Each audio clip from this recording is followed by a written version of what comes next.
Today's quick question comes from Lisa in Denver. So she wrote to me, Susan, everything online about side hustles feels like a scam, a sales pitch, or just too exhausting. Are there any side hustles that feel realistic, something normal people can actually do?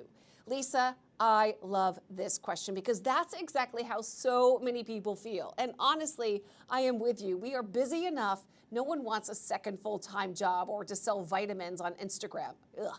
So today I am sharing 7 legit ways to make extra money that don't feel like side hustles. How do I know this? Because I've done these stories. I've interviewed countless consumers who've tried them, who failed, some succeeded. So this is what I've learned and I'm passing it along to you guys.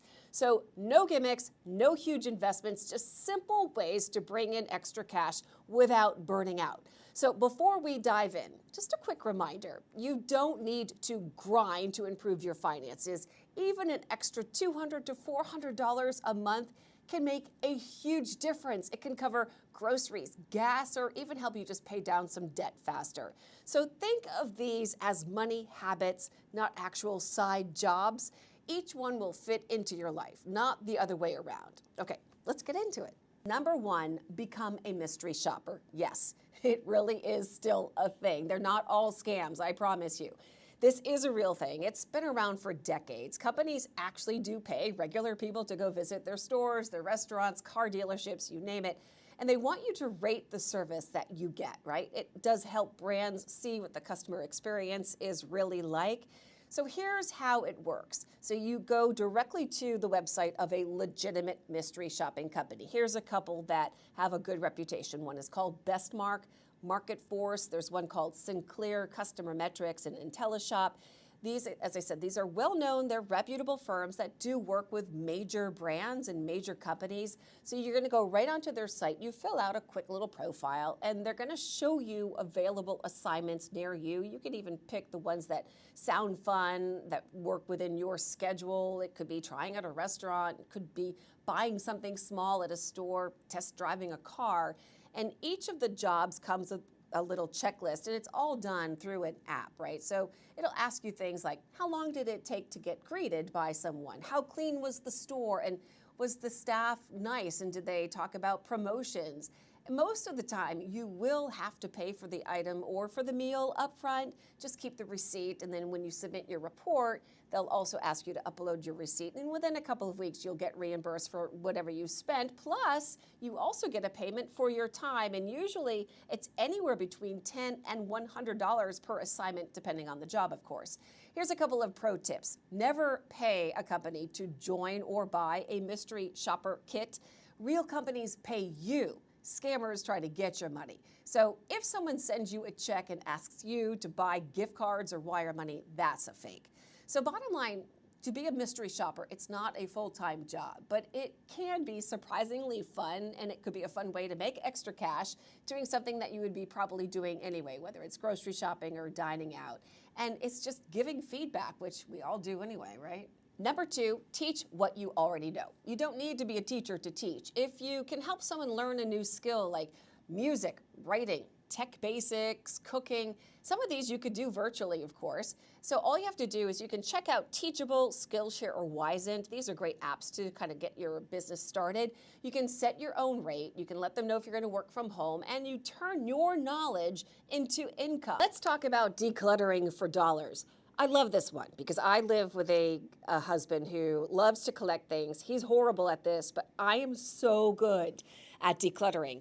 I don't touch his stuff. This is my stuff. And my rule of thumb is if I haven't used it in a year, then I'm never going to use it. So this is what I do now. I sell on Facebook Marketplace. I've also done Poshmark and OfferUp.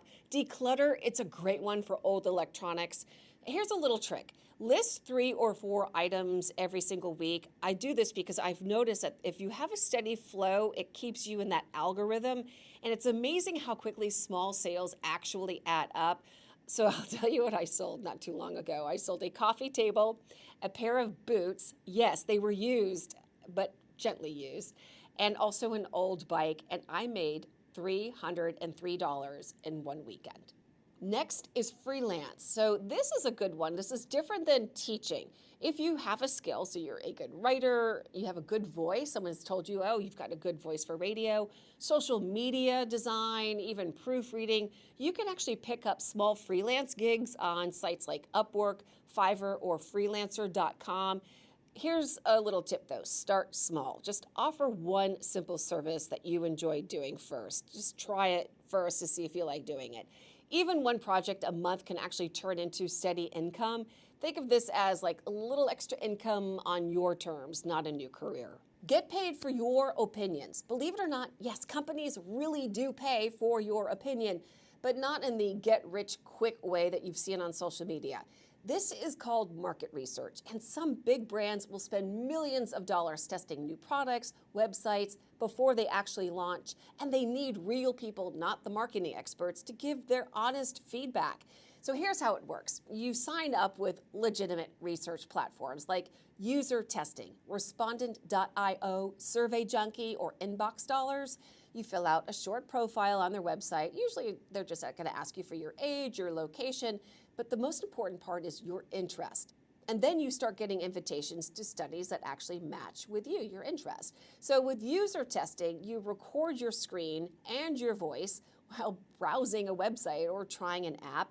You'll earn about $10 for a 10-minute test and get paid straight to your PayPal account within a few days. Respondent.io, it's a little higher end, so you might do a 30-minute Zoom interview or a focus group, and those can pay between $50 and $150. Survey Junkie is more traditional, so these are like short online surveys that pay a few dollars each, and once you hit the minimum, then you can cash out via PayPal or gift cards as well. Here's the important part. Real sites will never ask you for your social security number or for you to pay to join. The only time you spend money is if the study requires you to buy a product to test, and then you will get reimbursed after you submit your feedback. Some more red flags here. If the site promises thousands of dollars a month or they ask for money up front, that is just fake. Walk away. You're not going to get rich, but an hour or two a week, you can earn $50 to $150 a month. That's really not bad for something that you can do from your couch while watching Netflix. The next is become a local helper. So if you like being out and about, check things like TaskRabbit or Thumbtack. Here you can actually help neighbors with errands, furniture assembly, yard work, or pet sitting. And the best part about this, you can choose what jobs you take and when you want to take them.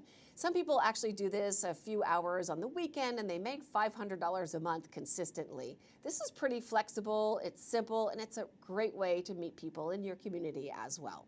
Here's another easy side hustle. Rent out what you already own. So you don't have to buy anything new, just use what you already have. So if you have a driveway or a parking spot in a busy area like near an arena or a ball field, list it on neighbor.com or Spot Hero. If you have tools like a power washer, a lawnmower, a snow blower, rent those out on websites like Fat Llama or Facebook Marketplace. This is literally passive income because your stuff does the work, not you. And you can set your own prices and even your own schedule. So easy. Here's the thing, not every side hustle has to feel like a second job. The best ones really fit your life, your energy, and your personality. So just start with one that just feels doable this week. Because once you see that first $50 or $100 hit your account, you realize you can take control of your money without burning out. And if this helped, please hit subscribe and tell me in the comments. I would love to know which one of these side hustles you'd actually like to try. And I'll see you next time.